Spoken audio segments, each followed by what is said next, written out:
Hi guys, welcome back to the Fear Itself channel on YouTube. Forgive me for looking over here. I've got my computer, it's doing some crazy things, and I had some notes up here, so I want to make sure that I have that open.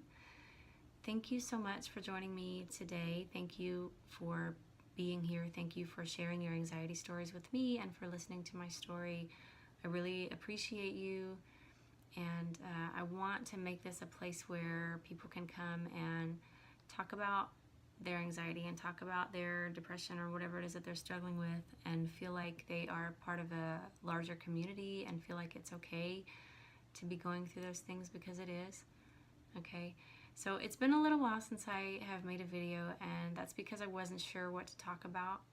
And then it hit me yesterday. I saw something on the internet, of course, on Facebook. There were some people asking for advice on anxiety, and that's great. That's wonderful. We should all be asking questions. We should all be joining the conversation.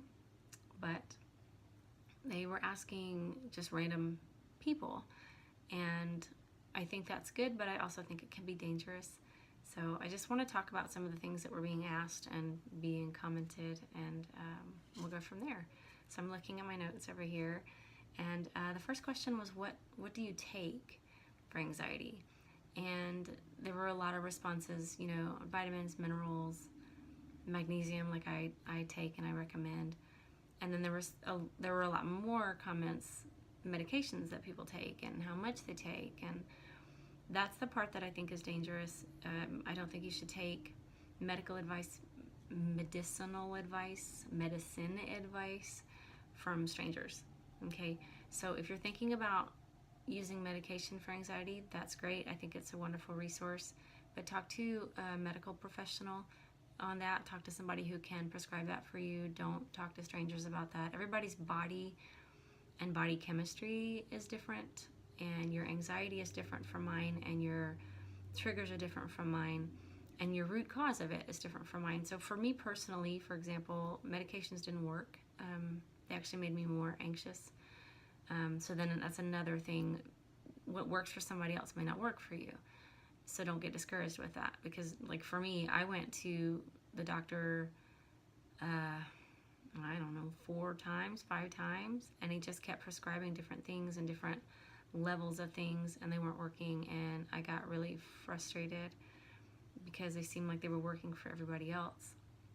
It's not the case. You know, you're different, I'm different. And I found some things that worked for me. So anyway, yes, talk about what's going on with you, but yes, sorry about that. My phone said my storage was full. Yay, iPhone, I need a new one. If anybody wants to donate a new iPhone to me, I'm cool with that. So anyway, doctors, medications, be careful with other people's medical advice.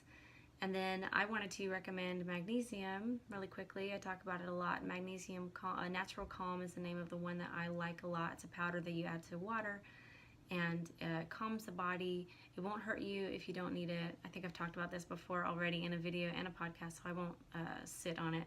Yoga, meditation, EFT. I will leave a link to Brad Yates' yoga YouTube channel down here. I was thinking yoga and thinking YouTube at the same time. Plant-based diet, vitamin D, B vitamins, exercise, laughing. Laughing is number 1 under magnesium. Number 2, laughing. Look at bad lip reading on YouTube. Laugh with somebody who is funny and witty.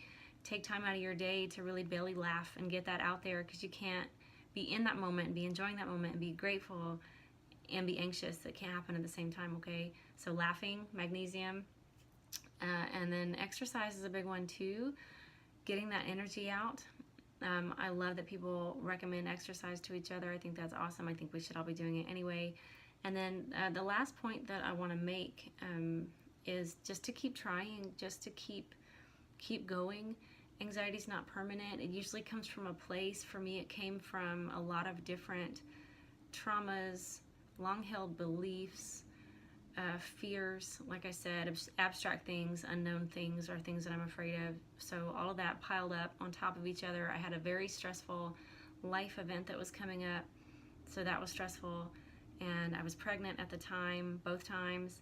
super stressful physically, super stressful mentally, exhausting, and then it just tipped me right over the edge. So none of those situations were permanent. They just all came together and created this boiling pot that eventually boiled over, and I looked like a maniac for a while. But that's okay, because I learned from it, and I'm still learning from it, and I'm able to talk to you guys about it, so it's good. Just know that it's not permanent. Know that when you get to the root, when you get to your triggers, when you figure out how to cope, when you learn some things that work for you, your anxiety will dissipate. You are stronger than this. You can beat this. I know, because I did. And just keep moving forward is the thing that I would say. Keep moving forward and searching and asking and talking and getting that peer advice. I'm so happy to see so many people out there sharing their stories who are not ashamed of what they're going through, what they've been through, and I will continue to do that as well. Again, all of those links are down below. Thank you for watching. Thank you for sharing, subscribing. I will get my act together soon, I promise, I hope, and Happy New Year. Bye-bye.